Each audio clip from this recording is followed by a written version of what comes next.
నందమూరి మీటింగ్లో నేను John Paul గారు క్రిస్మస్ మీటింగ్కి అక్కడ కాపుల నుంచి రక్షింపడ్డారు. ఆయన చాలా గొప్పవారు మాట, ఆ ఊరు గొప్పవారు. ఆయన రక్షింపడ్డానికి కారణం ఏంటంటే 25 సంవత్సరాల క్రితం అంటే ఆయనకి భయంకర రోగం వచ్చిందంటండి. మొత్తం మన ఆంధ్ర రాష్ట్రంలో ఉన్న హాస్పిటల్ని తిప్పారంట. ఆయన్ని తిప్పితే ఆయనకి ఎక్కడికి వెళ్ళినా కానీ చచ్చిపోతాడు తీసుకెళ్ళిపోండి అంటే ఎక్కడ బాగు చేస్తారండి? ప్రతి హాస్పిటల్ ఎంక్వైరీ చేసి తీసుకెళ్ళిపోరంట. ఇంకా అందరూ డాక్టర్ అన్నారంట ఆయన చచ్చిపోతాడంటే ఊరంతా చూసి వచ్చిందంటండి ఆయన్ని. దేవునికి స్తోత్రం కలుగుగాక. ఊరంతా చూసి వచ్చిందంట ఆయన చచ్చిపోతాడు అనుకుంటే. ఈలోగా ఆయన తల్లి గారు మాస్టర్ దగ్గర కూర్చున్నారంట.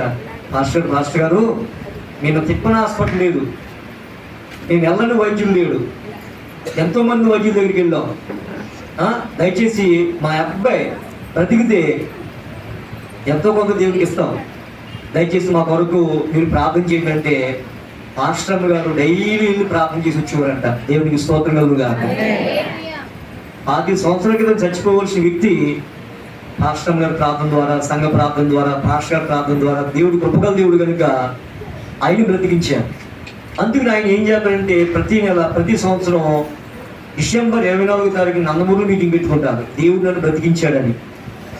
దేవుడు ఆయన్ని బ్రతికించాడు. ఆయన ఎప్పుడైతే బ్రతికాడో దేవునికి అంటే 2 ఎకరాలు ఇద్దాం అనుకున్నారంట. 100 ఎకరాలు సుమారు ఉన్నారంట వాళ్ళకి. ఎన్ని ఎకరాలు ఇద్దాం అనుకున్నారు?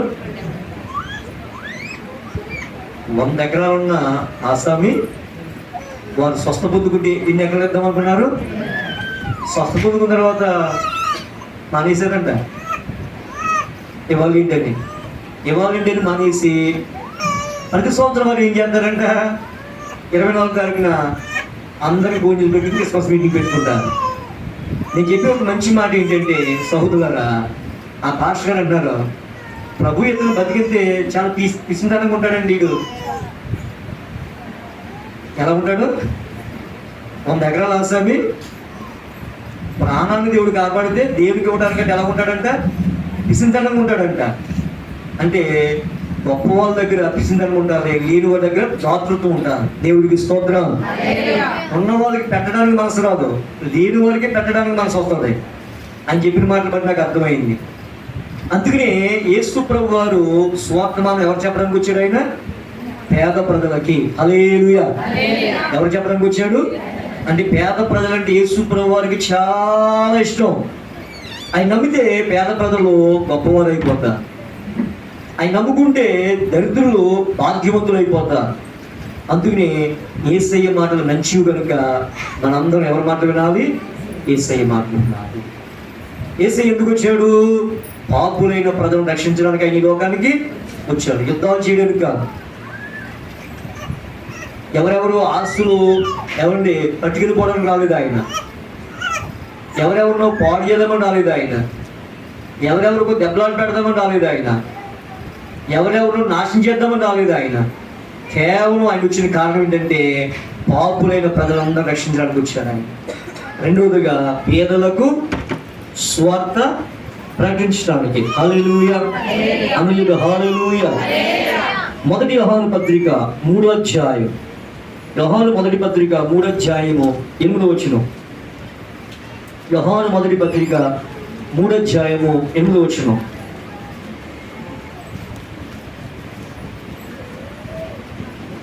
చదవండి. పశువుల పాకాలు అందరూ పడదాం, చప్పలు పడదాం. పశువుల పాకాలు మరియమ్మ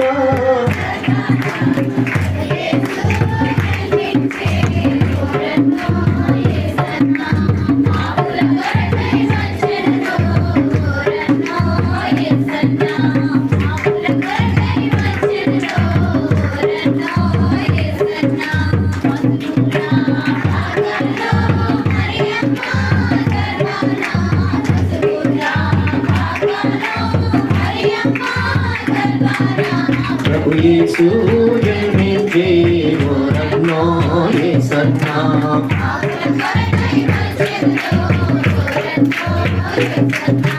పాపుల కొరకై వచ్చెను సచివాలను లేపినాడు సచివాలను లేపినాడు నీగి మీద నడిచెనురో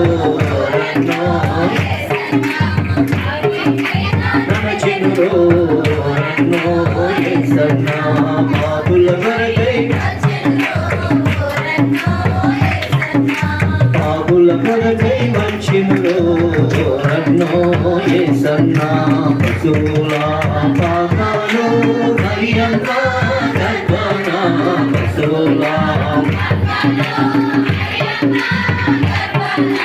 ప్రభు యేసు జన్మించి రన్నో యేసన్నా బాబుల కొరకై వచ్చినురో. హల్లెలూయా. క్రీస్తు నేడు పుట్టెను. Happy Christmas, happy Christmas, very Christmas. దేవుడికి స్తోత్రం. యేసు ప్రభు ఎందుకు వచ్చాడు చెప్పండి? ఇప్పుడు ఎక్కడి నుంచి వచ్చాడు ఆయన? పరలోకా నుంచి లోకానికి ఆయన నరుడుగా దిగొచ్చు. ఎందుకు వచ్చాడు? పాపాత్ములైన ప్రజలను, రెండవదిగా స్వార్థ ప్రకటించడానికి. ఎవరికి పేదలైన ప్రజలకు స్వార్థ ప్రకటించడానికి ప్రభు అయిన దేవుడి లోకానికి దిగొచ్చాడు. మూడవదిగా చదవండి దయచేసి. అపవాది అనగా సాతాను మొదటి నుండి పాపము చేయుచున్నాడు కనుక పాపము చేయువాడు అపవాది సంబంధి అపవాది యొక్క క్రియలను లయపరచుటకే. ఆమేన్, హల్లెలూయా. అంటే సాతాను మనుషులు ఏం చేస్తుందంటే పాడు చేస్తుంది. సాతాను మనుషులు ఏం చేస్తుంది చెప్పాలి? మనుషులు ఏం చేస్తుంది? అమ్మమ్మని పాడు చేయలేదా? ఏమని? దేవుడు తినొద్దన్నాడా ఆ ఫలాన్ని? ఆయన అలాగంటాడు, తినదని చెప్పింది. ఎవరితో? అవ్వమ్మ గారితో.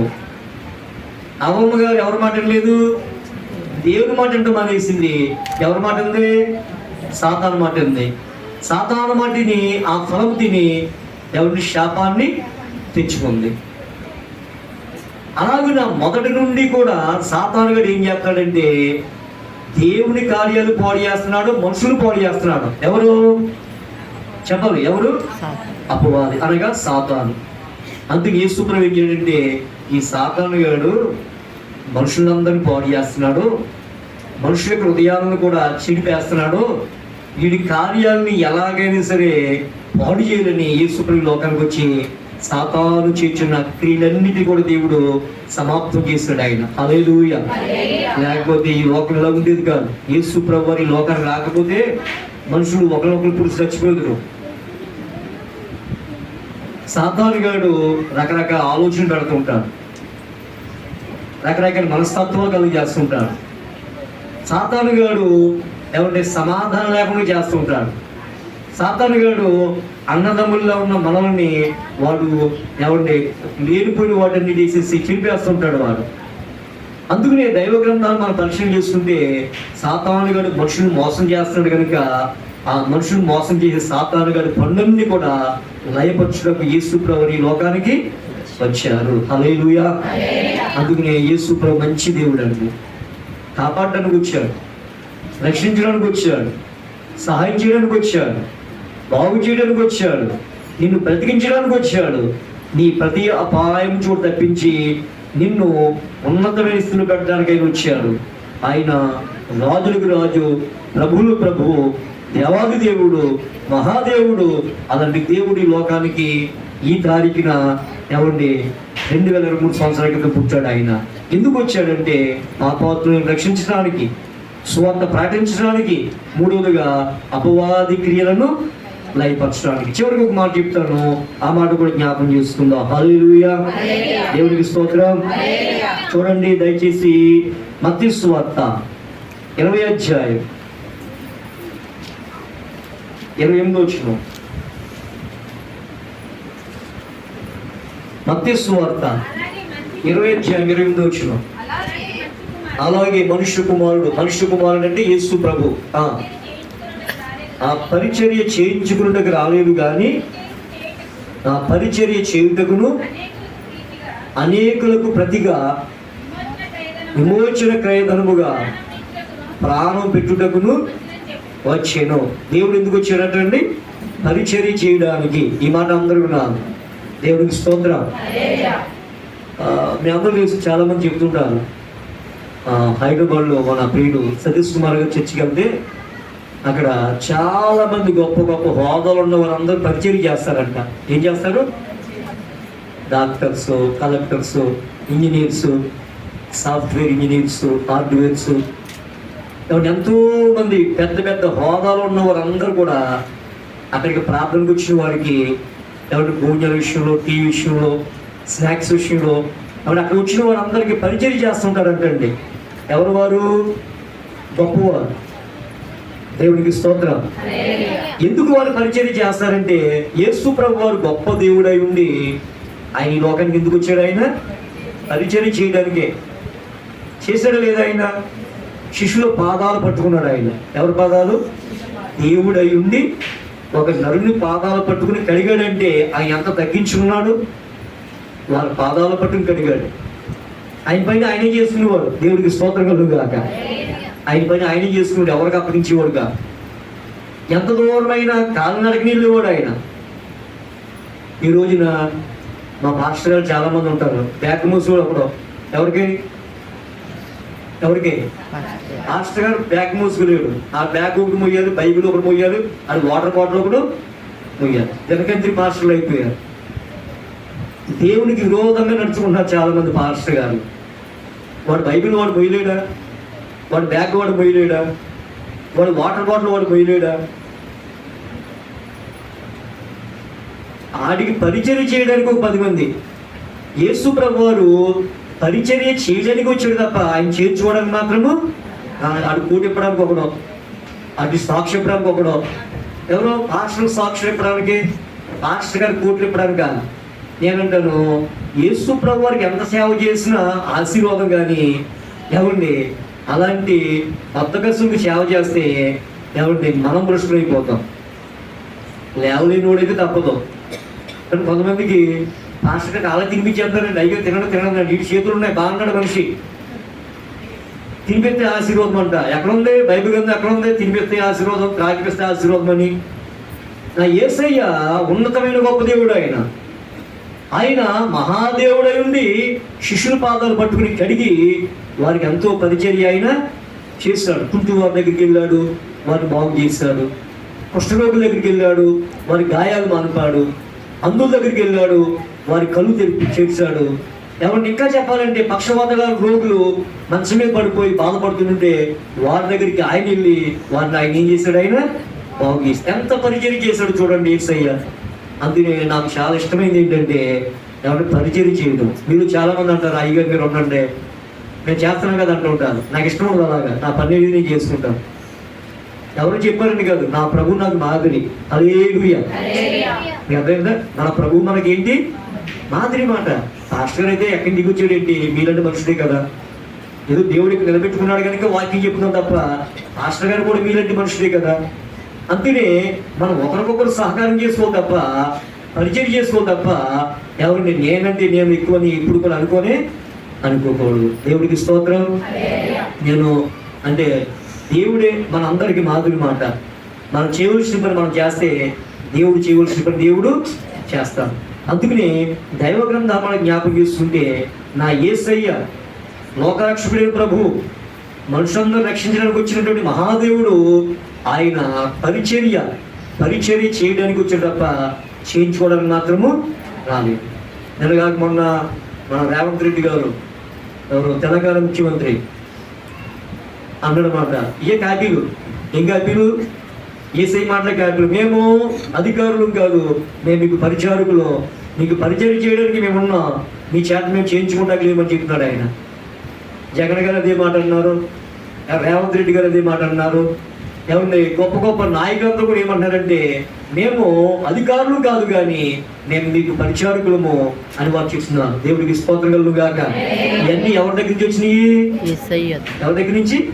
యేసయ్య దగ్గర నుంచి వచ్చినాయి. ఇంకెలా పరిచయం చేసిన ఎక్కడ బైబిల్ గ్రంథంలో కదా, ఏ గ్రంథంలో కూడా కనపడరు. ఒక ఏమండి చేపలు వేటకెళ్ళే వ్యక్తి యొక్క పాదాలు పట్టుకున్నట్టు చూడండి.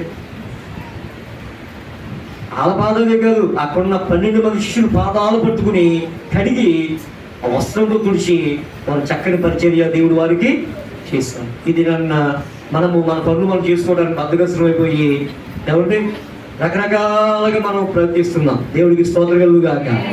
చాలా మంది చాలా చోట్ల ఎవరిని తినేసి వాకింగ్ వెళ్తుంటారు. ఇంట్లో పని చేసుకుంటే వాకింగ్ అక్కర్లేదు.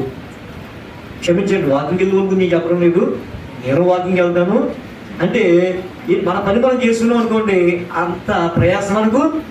మన పని మనం చేసుకోవడం అనేసి ఇంట్లో ఎవరిని అడుగుతూ ఉండడానికి ఒకరు, భోజనం ఉండడానికి ఒకరు, బట్టలు ఉండడానికి ఒకరు, ఎవరి ఇల్లు తోడడానికి ఒకరు, 10 మంది పని మనుషులు పెట్టుకుంటారు కొంతమంది. మన పని మనం చేసుకోలేమా? ఒకవేళ 10 మంది ఉంటే తప్పదు, కానీ 2-3 మన పని మనం చేసుకోలేమా? మన పని మనం చేసుకోవడానికి ఒళ్ళు ఒకటం లేదు. మన పని మనం చేసుకోవడానికి తిప్పలు పడిపోతున్నాం. మన పని మనం చేసుకోవడానికి చాలా ఇబ్బందులు పడిపోతున్నాం. కానీ యేసు ప్రభు వారు పని చేయడానికి వచ్చాడు తప్ప పని చేయించుకోవడానికి మాత్రము రాలేదు. అందుకని మనము యేసుని నమ్ముకుని మనము మన పనులు మనమే చేసుకోవడానికి ఎక్కువగా ప్రయత్నం మనము చేస్తూ ఉండాలి. హల్లెలూయా.